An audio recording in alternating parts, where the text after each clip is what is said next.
Le premier mot, après ces rencontres, j'ai envie de dire, c'est complémentarité.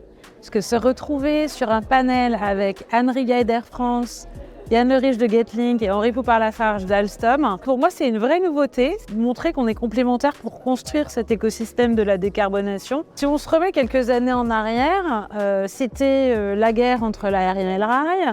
Les infrastructures et les industriels étaient considérés comme de simples fournisseurs. Et en fait, aujourd'hui, on se rend compte, si on veut faire face à ce défi de la décarbonation, si on veut construire l'avenir pour la planète, et puis articuler, réconcilier le plaisir de voyager et le respect de la planète et de nos enjeux environnementaux, il faut qu'on soit tous autour de la table. Et c'est ce qu'on a fait ce soir et c'est absolument formidable.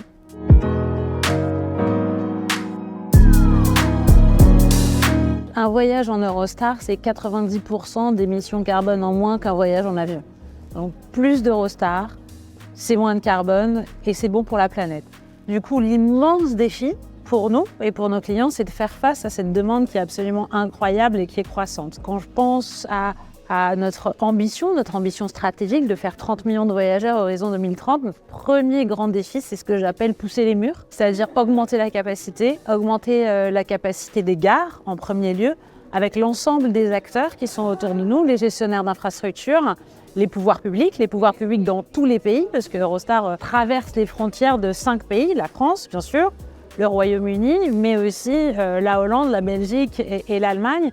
Et c'est du coup travailler avec l'ensemble de ces pays, l'ensemble des acteurs publics, l'ensemble des gestionnaires d'infrastructures pour être en capacité de faire croître, d'atteindre ces 30 millions et à la fin de faire du bien à la planète.